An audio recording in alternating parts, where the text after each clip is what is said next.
Hi friends, ఎలా ఉన్నారు? బాగున్నారా? Welcome to Likhita constructions. Part 1 already మనం పోస్ట్ చేయడం జరిగింది. వాల్స్ కన్స్ట్రక్షన్ చేసేటప్పుడు క్రాక్స్ రాకుండా ఏ విధంగా కన్స్ట్రక్షన్ చేయాలనేది. ఇప్పుడు పార్ట్ 2 చూస్తాము. వాల్స్ కన్స్ట్రక్షన్ చేసిన తర్వాత ప్లాస్టరింగ్ చేసే ముందు కొన్ని జాగ్రత్తలు తీసుకోవాలి.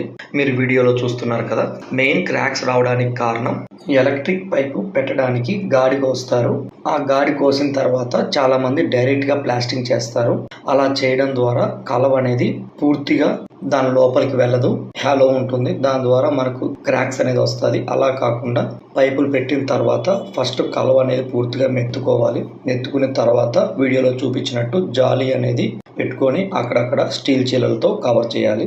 జాలి పెట్టిన తర్వాత ఇలా ఒండ్రుతో మొత్తం ఆ జాలి అనేది కవర్ చేయాలి. దాని తర్వాత మెయిన్ ప్లాస్టింగ్ స్టార్ట్ చేసుకోవాలి. ఇలా అయితే క్రాక్స్ అనేది చాలా వరకు